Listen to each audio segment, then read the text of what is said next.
오늘은 사도행전 13장 1절로 3절 말씀을 본문으로 하여 세상의 틀을 바꾸는 시작이라는 제목으로 말씀을 나눕니다. 지난주에는 세상의 틀을 바꿔라 라는 제목으로 말씀을 나누었습니다. 그럼 이 세상의 틀을 바꾸는 데 있어서 시작을 어떻게 해야 될지 우리가 말씀을 통해서 확인하기를 원합니다.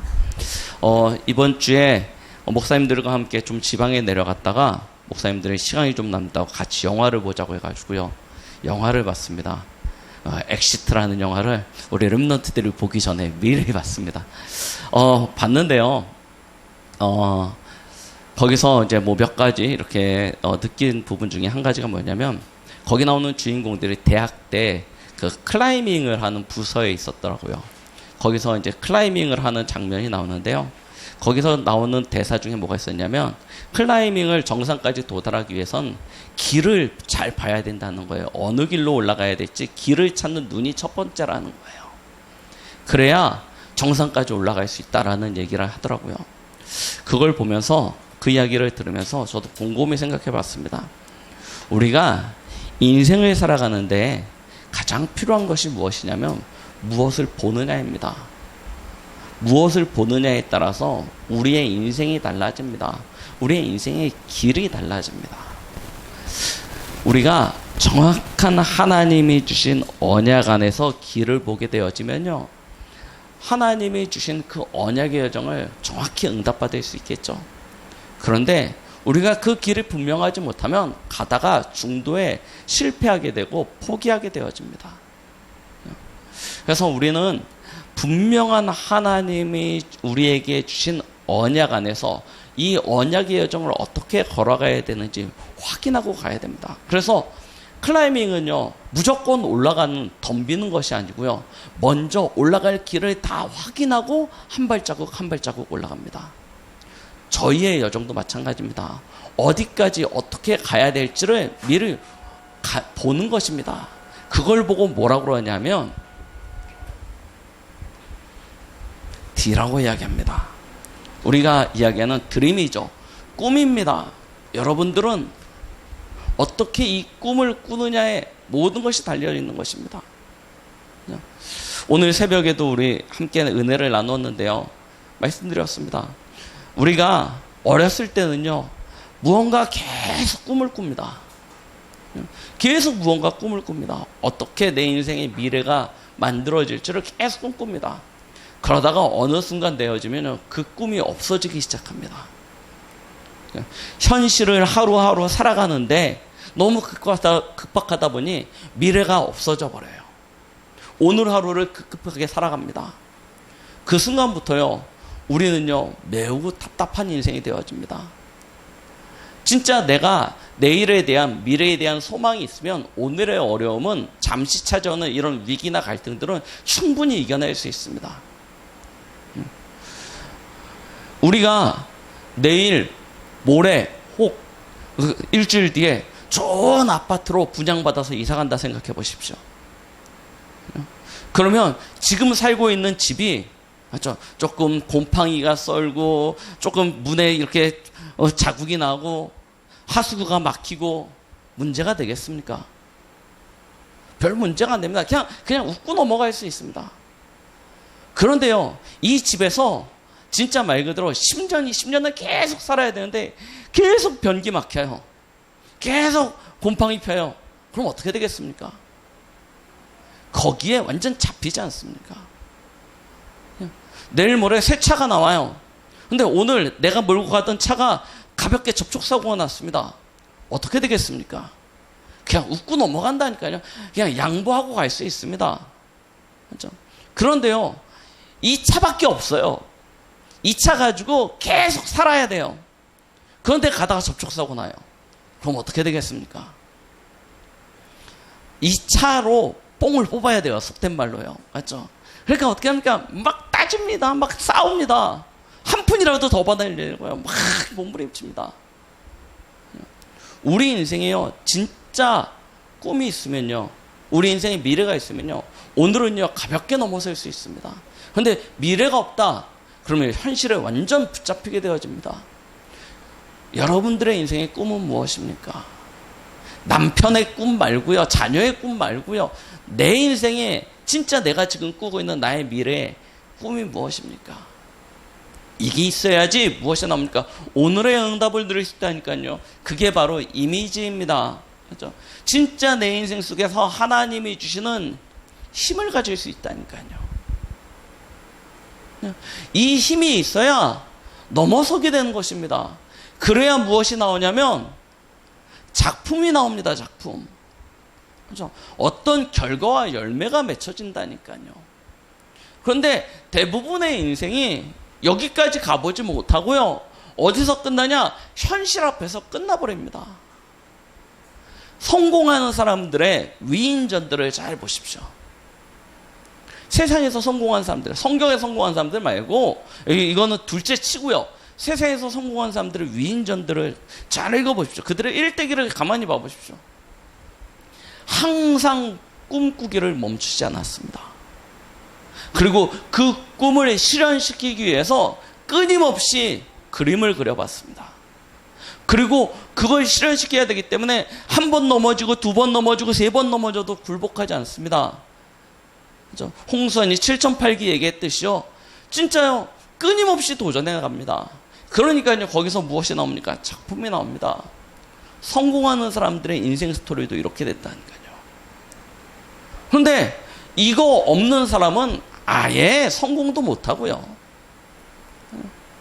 이걸 꾸고 이걸 이루어가는 사람들은요, 가난해도 괜찮습니다. 몸에 질병이 있어도 상관없습니다. 심지어 장애가 있고 불구가 돼도 상관이 없습니다. 그렇죠? 왜 그렇습니까? 가야 될 길이 있기 때문입니다. 그걸 향해서 도전하는 것입니다. 우리 렘넌트들이, 우리 성도님들이 진짜 이와 같은 응답을 받아야 됩니다. 그런데요, 이렇게만 하면 나중에 99%는 성공 못하겠지만 진짜 응답받아서 성공한다, 그러고 난 다음에 또 문제가 옵니다. 성공 이후에 찾아오는 문제가요, 성공하기 이전에 찾아오는 문제보다 훨씬 더 큽니다. 그래서요, 우리는 꿈을 꾸는데 그냥 꿈꾸는 것이 아닙니다. 어떻게 꿈꿉니까? 하나님이 주시는 꿈을 꾸는 것입니다. 비전이라고 이야기하지 않습니까? 하나님이 주시는 꿈을 꾸려니 하나님의 것이 있어야죠. 그걸 보고 뭐라고 합니까? 언약이라고 하는 것입니다. 카바나트요. 그렇죠? 이 5가지가 너무나 중요한 것입니다. 렘넌트 7명 믿음의 사람들 보십시오. 한결같이 이와 같은 것을 가지고 있었습니다. 하나님이 주신 말씀 속에서 하나님이 주시는 나의 것을 찾은 것입니다. 비전. 그것이 내 인생으로 연결되어져서요, 꿈이 되어지고요, 그 꿈을 이루기 위해서 오늘을 성공한 것입니다. 그래서 오늘을 실패한다, 그 사람은요 절대 미래가 없습니다. 오늘을 성공했다니까요. 하나님이 주신 진짜 힘을 얻은 것입니다. 말씀과 기도와 전도의 흐름, 이 안에서요 하나님이 주시는 힘을 가진 것입니다. 그런데 그 힘을 가졌더니 무엇이 나오냐? 작품이 나오는 것입니다. 이걸 우리는요 매일의 삶 속에서 찾아 누리는 것입니다. 어떻게 해요? 하나님이 우리에게 매일 말씀을 주시고 계시지 않습니까?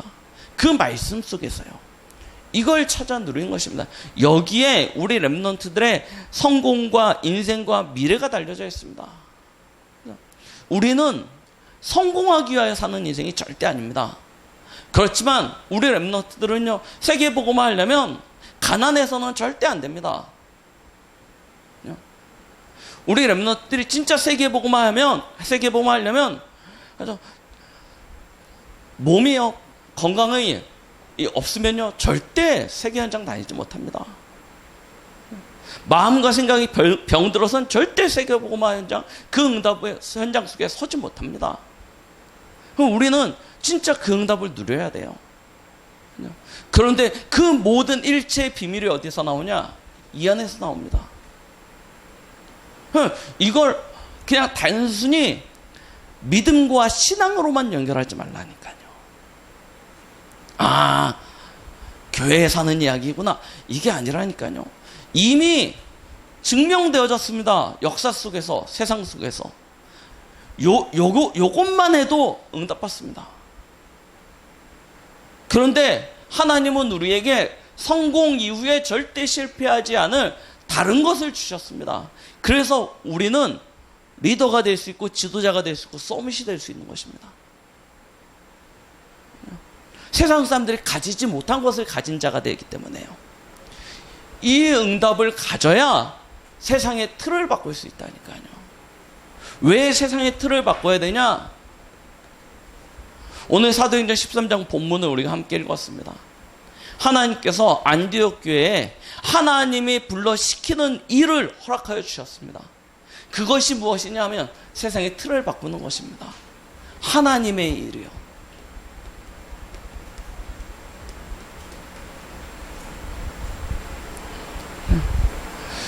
이 일에 도전하는 것입니다.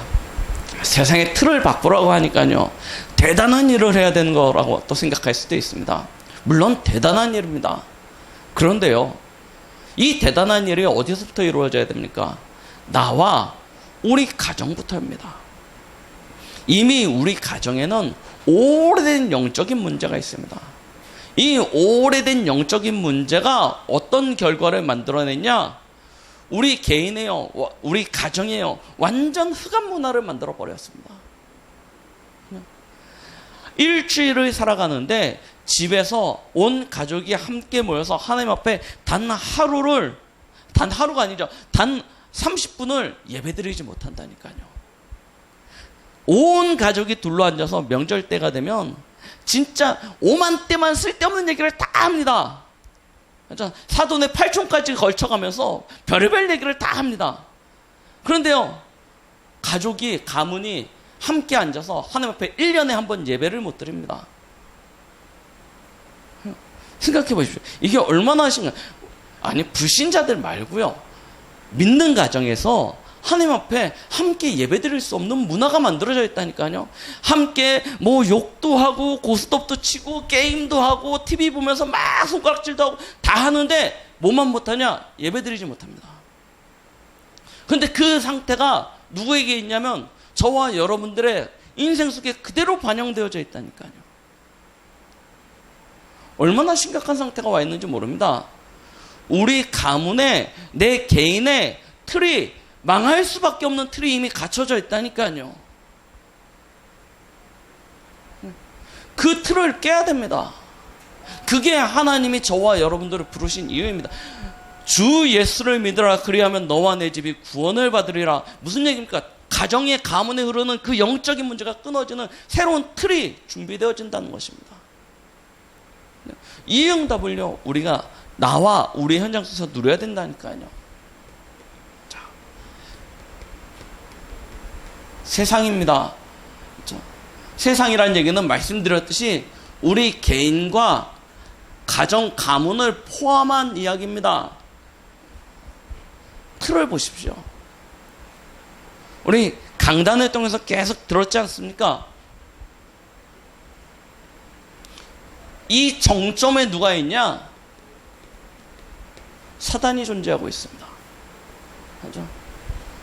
사단이 왕노릇하고 있다는 게 가장 꼭대기입니다. 사단이 왕노릇하고 있습니다. 그 가정과 가문과 개인에게 신으로 역사하고 있습니다. 이 사단이요, 누구를 움직이냐? 완전히 하늘의 악의 영들을 주관하고 있는 거 아닙니까? 그 아래 누가 놀아나고 있습니까? 정사와 권세를 가진 자들이 이 밑에서요, 그렇죠? 종노릇하고 있습니다. 역대 인류의 문화를 보십시오. 왕들이 다 무슨 얘기를 했냐면 다 신의 아들이라 주장했습니다. 우리나라 신화를 다 보십시오. 신화의 주역들이 다 누구냐면 한 나라를 창설한 시조들 아닙니까? 나라를 개국한 왕들 아닙니까? 그런데 그들이 다 무엇을 주장하고 있냐면 신의 아들이라 주장하고 있습니다.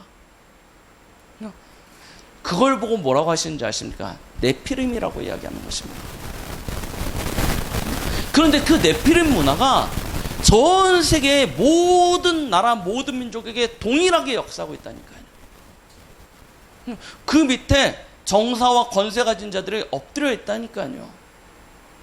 보십시오. 우리가 관광 다니고 있는, 세계 여행 다니면서 관광하고 있는 모든 유적지들을 가보십시오. 다 그 근원이 뭐냐면 네피림입니다. 이 문화가 완전 장악하고 있습니다. 이들이요, 무엇을 만들어냈냐? 거짓된 문화를 만들어냈습니다. 그 문화의 근원이 무엇이냐? 우상과 귀신 문화라니까요.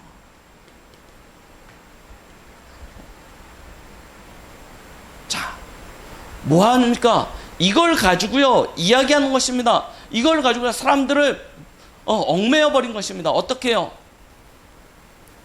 노예되게 해요. 포로되게 해요. 속국되도록요. 하나님이 인간을 창조하셨을 때 어떻게 창조하셨습니까? 만물 위에 선 존재로 창조하셨습니다. 다스리고 정복하고 번성하고 충만하는 존재로요. 하나님의 형상으로 창조된 인간은요, 만물 위에 서는 존재입니다. 그런데요, 지금 사람들의 모습을 보십시오. 완전 노예되고 포로되고 속국됐습니다. 사단이요, 인생을요, 묶어버렸다니까요. 매이게 만들었습니다. 의식주요. 먹고 사는 일이에요.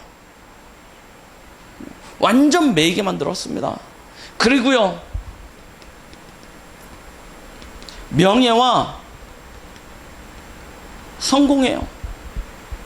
이것이 인생의 모든 목표요, 모든 방향이 되어져 버렸습니다. 수단과 방법을 가리지 않고 이것을 위하여 살아가도록요, 사단이요, 완전 이걸 가지고 올무를 만들어서 사람들을 딱 얽매이게 만들었습니다. 이걸 가지고 틀을 만들어서 사람을 가두어 버렸습니다. 이 함정 속에 우리의 인생이 있습니다. 열심히 노력하면 된다고요? 최선을 다하면 된다고요? 땀 흘리고 수고하면 얻을 수 있다고요? 그렇게 살아보십시오. 그렇게 살아보십시오. 하나님 없는 인생 속에서요, 이렇게 살아보십시오. 그 결과는요, 우리가 너무 잘 알고 있지 않습니까?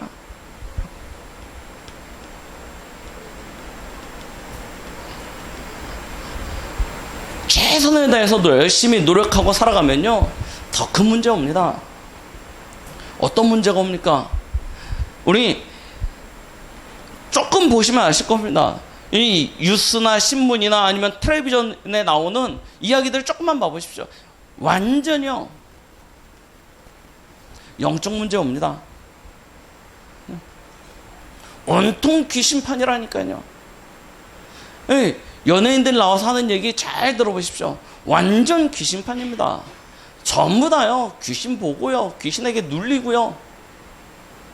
이게 연예인들만 그런 것 같습니까? 그렇지 않습니다. 나가서요, 초등학교 가가지고 애들 붙잡고요, 진짜 얘기해 보세요.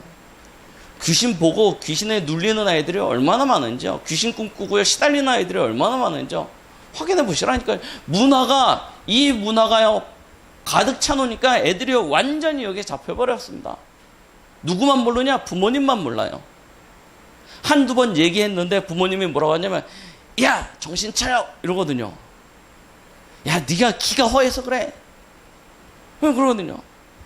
애들이 모든 엄마 아빠가 알아주지 않으니까요, 어느 순간부터 엄마 아빠한테는 얘기하지 않습니다. 딱 감춰버려요. 그런데요, 완전 영적으로 심각한 상태입니다. 그걸 어떻게 해서 합니까? 진짜 마시고 놀고 이런 거로 해소한다니까요. 자, 보세요. 그 스트레스가요, 어마어마합니다. 그렇죠? 정신적으로요, 마음이요, 완전 병들어 버리고요, 황폐해집니다. 그 황폐되어진 마음을요, 다른 것으로 풀어갑니다. 근데 푸니까요, 어떻게 됩니까? 육신적인 문제가요, 그렇죠? 찾아오게 되는 것입니다. 실제로 완전 타락한다니까요. YG 무너지는 거 보십시오. 맞죠?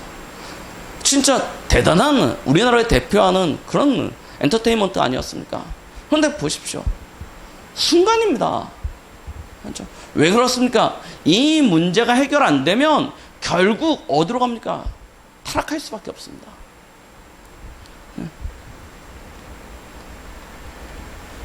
범죄할 수밖에 없다니까요. 점점 자극적인 거 찾아갑니다. 그렇죠? 진짜 나의 삶에 찾아오는 이 고통을 해결하기 위하여 이걸 잠시라도 잊어버리기 위하여 이 길로 갈 수밖에 없는 것입니다. 그러다가 그 끝에 되면요, 더 이상 벗어날 길이 없기 때문에 선택하게 됩니다. 자살해요. 자, 더 큰 문제는 여기서가 아닙니다. 이것이요, 무엇이 되어져 있냐면 모델이 되어져 버립니다. 이 인생이요, 우리 후대들 앞에 길이 되어진다니까요. 열심히 최선을 다해서 저렇게 성공해야지 막 성공하기 위해서 달려갑니다.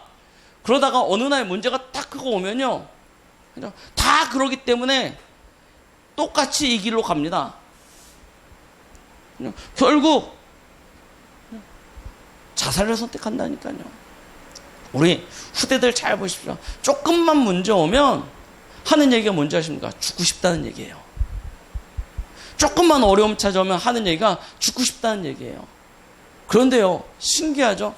우리가 내뱉는 이 말이 별거 아닌 것 같은데요, 어느 날 진짜 극한 상황이 딱 도달하면요, 그 선택을 하게 되어집니다. 말은요, 반드시 열매를 맺게 되어져 있습니다. 이게 우리의 다음 세대에게 큰 영향을 주게 되어져 있습니다.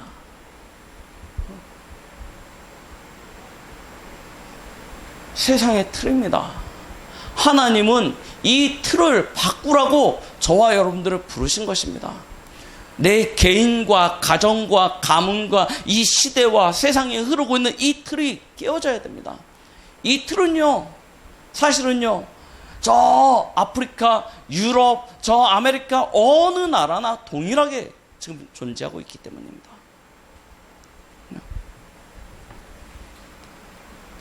자, 그런데 실제로 생각해 보십시오. 우리는 나 한 사람 살아가기도 너무나 힘들지 않습니까? 그런데요, 어떻게 바꾸겠습니까?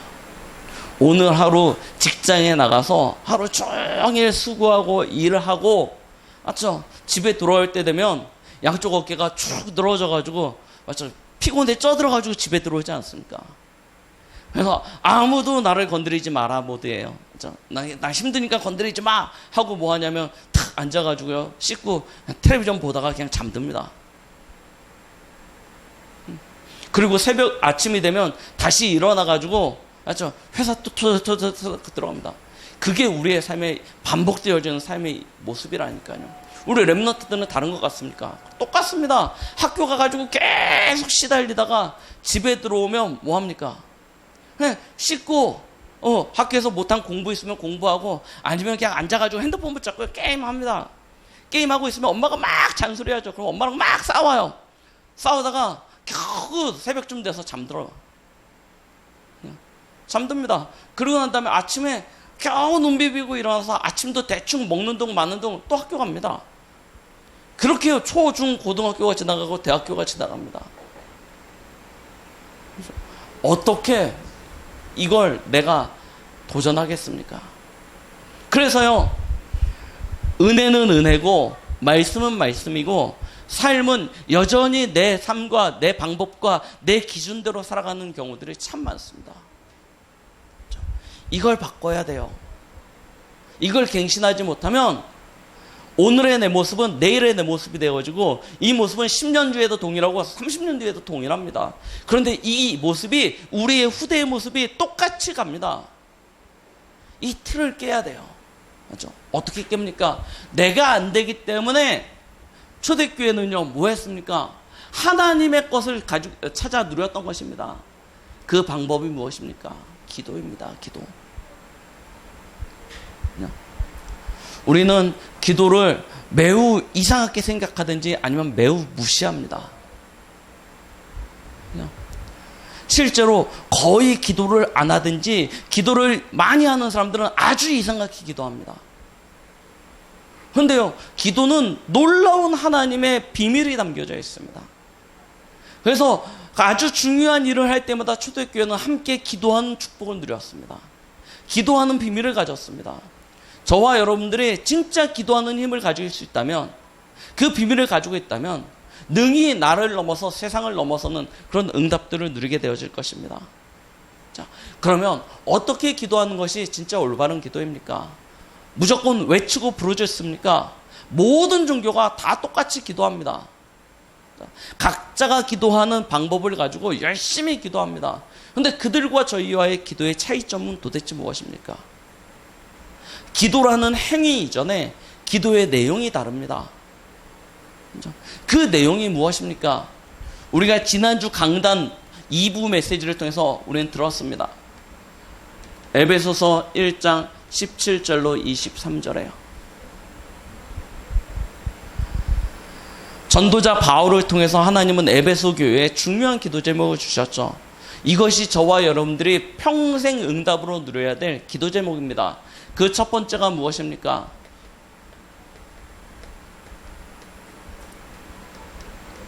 하나님을 알게 하기를 기도했습니다. 우리가 기도하지 않는 이유 중에 가장 으뜸인 이유가 무엇입니까? 사실은 믿지 못해서입니다. 누굴 믿지 못하는 것입니까? 기도를 못 믿는 것이 아닙니다. 기도해봤자 무슨 소용이 있겠어가 아닙니다. 실제로 누굴 못 믿습니까? 기도의 주체이죠. 하나님입니다. 기도의 대상. 하나님을 믿지 못해서입니다. 하나님을 왜 믿지 못합니까? 하나님을 알지 못합니다. 하나님이 알지 못하니 하나님을 믿지 못하는 것입니다. 그러니요, 진짜 기도를 하지 못하죠. 어떻게 기도합니까? 전도자 바울은 에베소 교회를 향하여 지혜와 계시의 영을 하나님께서 주셔서 너희로 하나님을 알게 하기를 구한다라고 이야기하였습니다. 우리가 하나님을 알아야 되는 것입니다. 하나님이 누구십니까? 하나님은 세상을 창조하신 창조주이시오. 우리를 구원하신 구원자이시며 지금 나와 임마누엘로 함께 하시는 분이 하나님이십니다. 이 안에 하나님의 모든 비밀이 담겨져 있습니다. 무에서 유를 창조하신, 아무것도 없는 것에서 모든 것을 창조하신 이가 하나님이십니다. 그분이 성부 하나님이시죠. 세상의 모든 것들은 어떤 원재료가 있습니다. 연구의 대상이 있습니다. 거기서 또 발명을 하고 발견을 해서 만들어집니다. 그런데요, 하나님이 창조하신 창조는 어떠한 원적이 없습니다. 재료가 없습니다. 아무것도 없는 것에서 모든 것을 창조하셨습니다. 그 능력을 가지신 분이 성자 하나님이십니다. 자, 그 하나님이 범죄한 저와 여러분들을 구원하시기 위하여 이 땅에 구원자로 오셨습니다. 그분이 성자 예수님이시죠. 절대 불가능한 상태, 멸망과 저주의 상태였던 저와 여러분들을 십자가의 그 사랑으로 구원하신 분이십니다. 그리고 지금은 하나님의 영으로 우리와 함께하고 계시죠. 그 힘의 능력으로 우리와 함께하고 계십니다. 이 창조주 하나님은 지금도 우리에게 말씀을 주시고 그 말씀을 따라 일하시고 역사하고 계십니다. 말씀으로 일하시고 역사하시는 분입니다. 말씀을 이루시고 성취하시는 분이 하나님 아니십니까? 이 성자 예수 그리스도는 지금도 우리에게 찾아오는 저주와 재앙을 끝내시고 계십니다. 세상과 사단과 죄로부터 오는 저주와 재앙을 지금도 예수 그리스도께서 끝내시고 계십니다. 우리의 중보자가 되어주시고 있어요. 임마누엘로 하나님의 영으로 우리와 함께 하시는 하나님께서는 세상의 모든 하늘과 땅에 속한 모든 권능을 가지시고 우리와 함께하고 계십니다. 성삼위 하나님의 축복이죠. 우리는요, 이 하나님을요, 실제로 누리기만 해도 어마어마한 힘을 가질 수 있게 되어집니다. 두 번째입니다. 이 예수 그리스도를 통하여 이 하나님의 비밀을 아는 자에게 하나님께 주시는 것이 있습니다. 그것이 무엇입니까? 부르심의 소망이 있다라고 얘기했습니다. 하나님은 하나님의 은혜로 구원받은 자에게 구원과 동시에 즉시 하나님의 부르심의 소명, 사명을 허락하여 주십니다. 하나님은 아브라함을 부르셨을 때 처음부터 무엇을 약속하셨습니까? 모든 민족과 모든 족속을 약속하셨습니다. 모세를 부르셨을 때 하나님은 처음부터 부르심의 이유를 주셨습니다.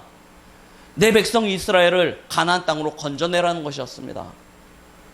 사무엘을 부르실 때 하나님은 처음부터 그에게 부르심의 이유를 주셨습니다. 무엇이었습니까? 하나님의 말씀에 이상이 끊어진 시대 너를 영적 지도자로 세우겠다는 것이었습니다.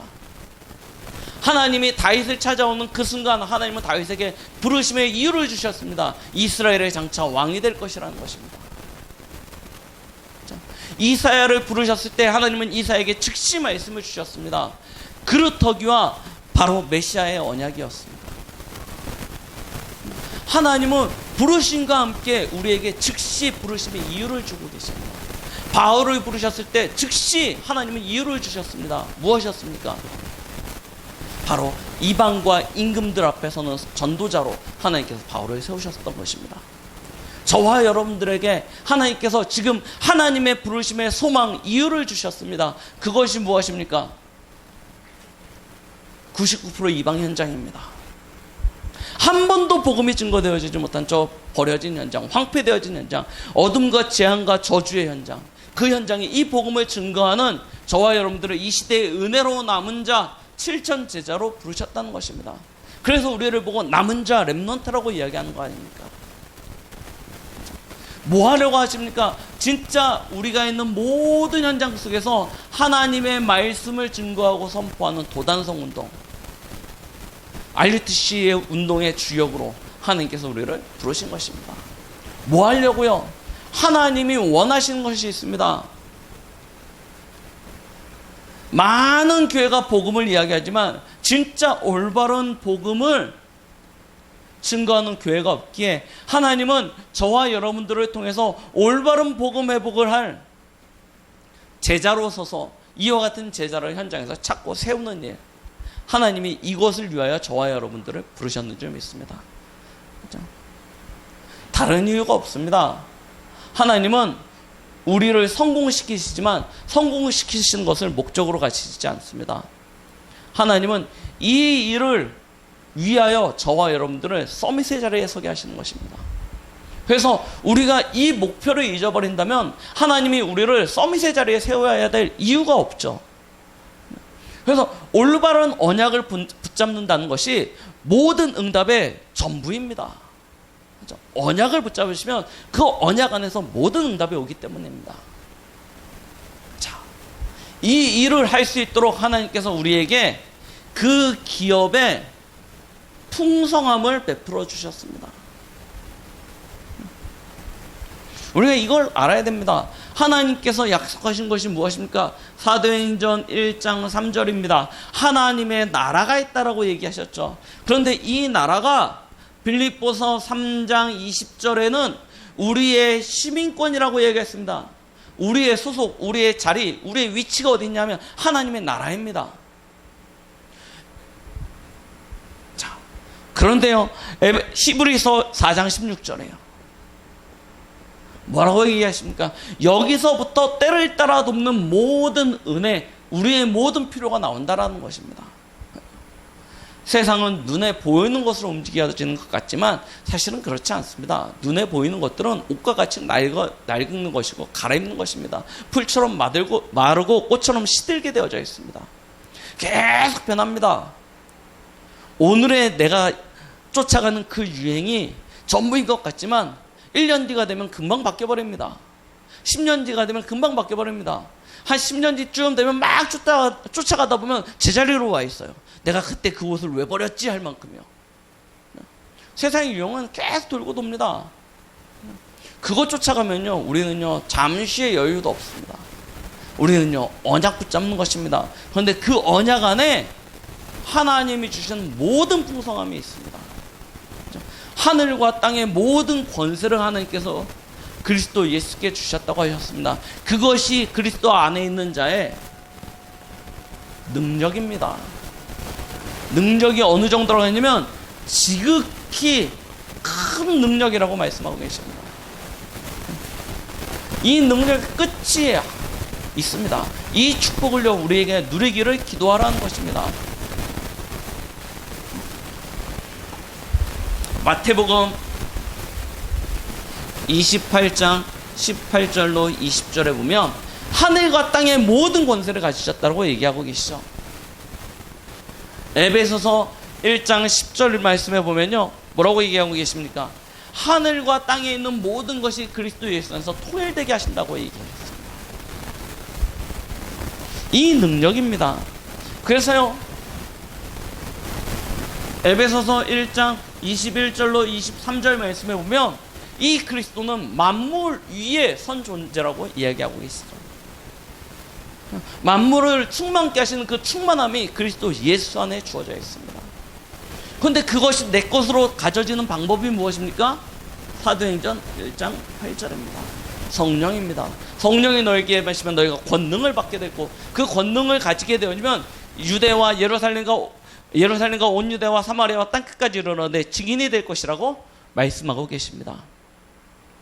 무슨 얘기입니까? 어떤 기도를 해야 되느냐가 중요하다는 것입니다. 우리는 날마다 하나님 앞에 기도해야 됩니다. 무엇을요? 하나님을 알 수 있도록요. 기도하십시오. 기도하기를 멈추지 마십시오. 우리가 알고 있는 하나님에 대한 비밀이 전부가 아닙니다. 우리가 정확한 복음을 이해하기 위하여 복음성구 109절, 39절을 외우지 않습니까? 그런데 그것만 가지고 하나님을 전부다라고 이야기할 수는 없습니다.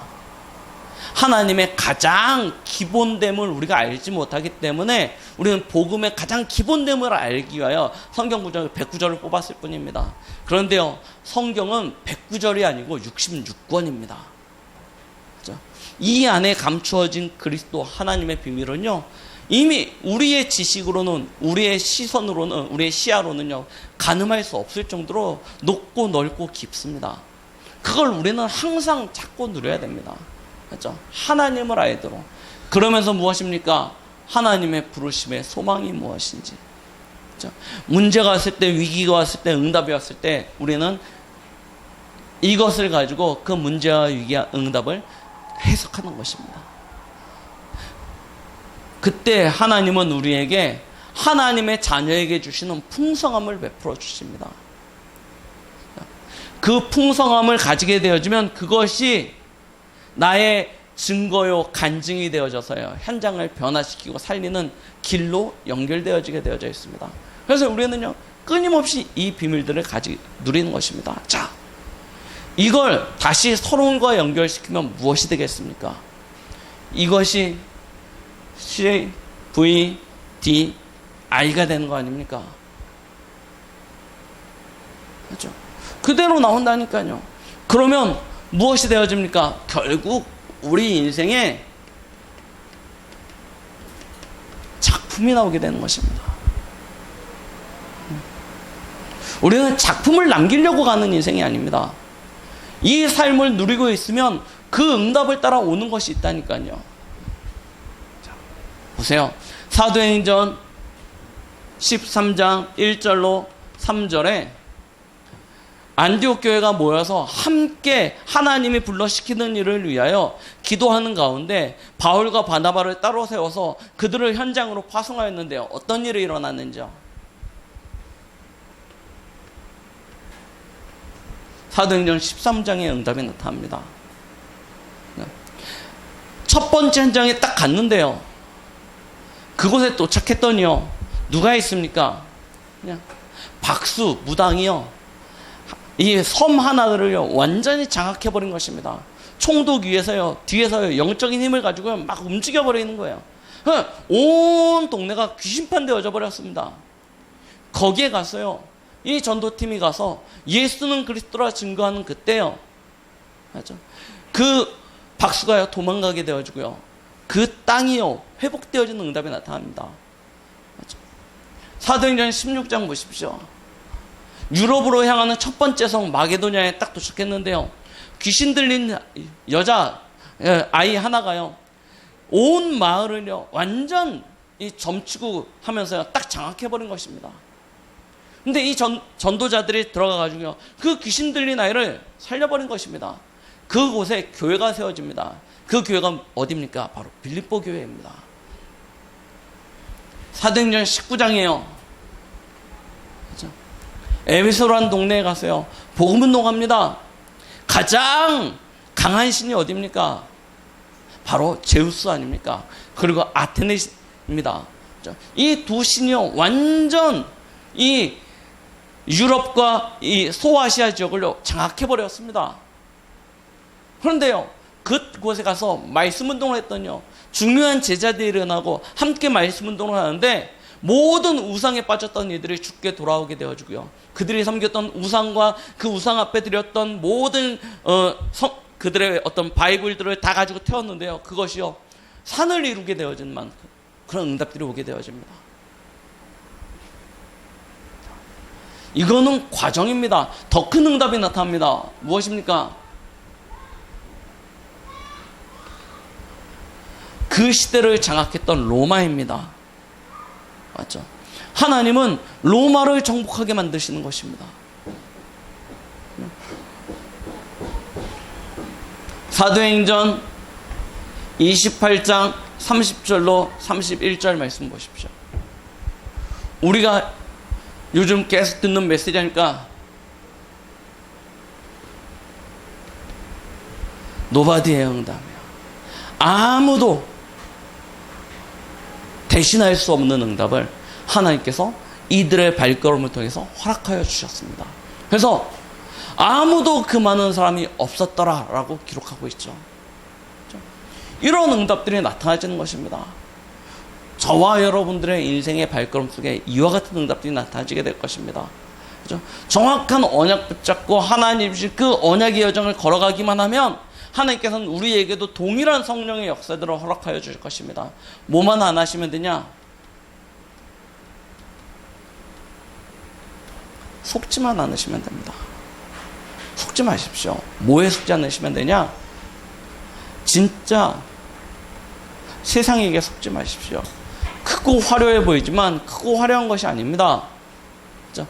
장망성이라고 했습니다. 장차 망할 성이라고 이야기하죠. 그렇죠? 세상은요 망하는 길로 달려가고 있습니다. 그래서 우리는요 세상에게 속지 않으시면 됩니다. 특히요 우리 렘넌트들은요 문화 앞에서 절대 속지 마십시오. 이거는요 그냥 즐기는 것이지 이것이 우리의 인생의 모든 것이 되어지는 순간 우리는요 멍청이가 되어집니다. 이것을 따라야 되는 것이 아닙니다. 우리가 누려야 될 존재입니다. 여기에 절대 속지 마십시오. 두 번째요. 오늘 초대교회를 보니까요 안 속았던 것이 있습니다. 무엇입니까? 이 사람의 겉모습, 세상의 겉모습, 나타나진 모습만 가지고 속지 마십시오. 오늘 전도자, 이 안디옥 교회에서요, 중요한 제자들의 이름이 나옵니다. 맞죠? 그들 중에 대표적인 인물이 바나바와 바울이었고요. 그리고 또 누가 있습니까? 저 흑인이 있습니다. 네. 자, 여기 보니까 바나바와 니게르라 하는 시므온과 구레네 사람 루기오 있지 않습니까? 구레네 사람 루기오는 흑인입니다. 거기에 또 누가 있습니까?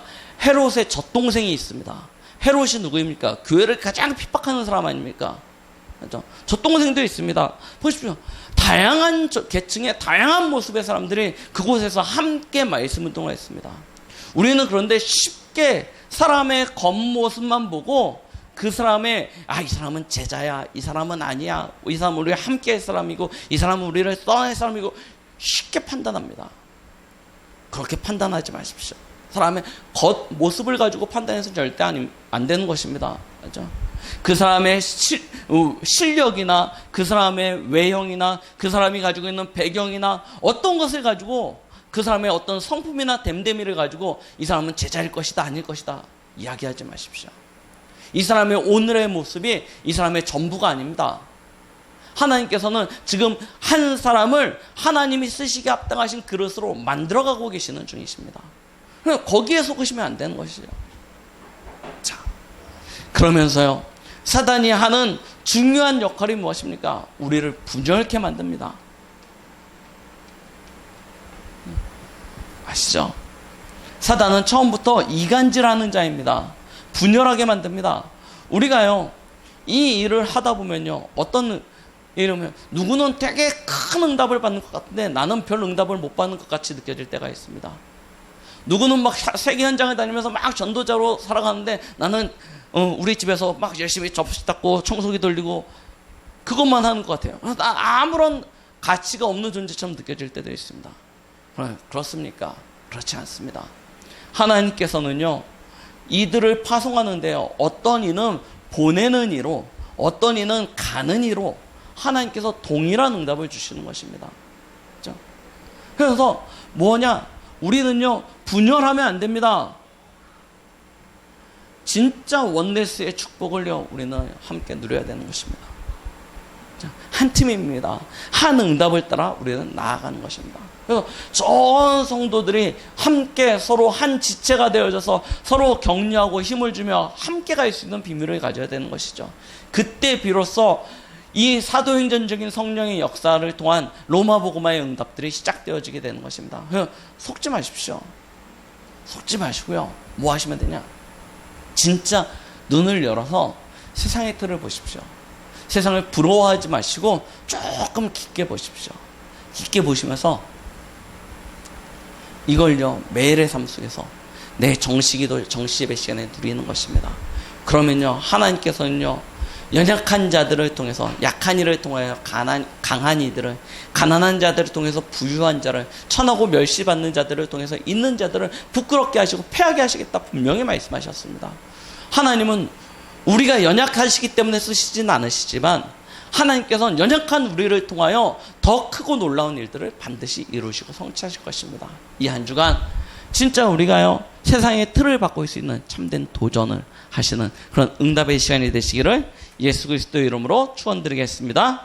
함께 같이 기도하십니다. 하나님 아버지 감사드립니다. 오늘도 우리에게 말씀을 주시는 하나님, 이 말씀이 우리의 한 주간의 삶 속에서 그대로 성취되어지고 응답되어져 우리의 인생의 여정이 진짜 하나님의 소원을 이루는, 하나님의 마음을 시원케 하는 그런 언약의 여정으로 7천 제자의 삶으로 응답 누리게 하여 주시옵소서.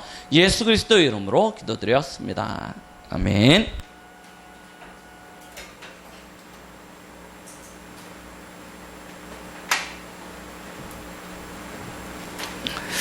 찬송가 510장을 찬양하시면서 준비하신 예물을 하나님 앞에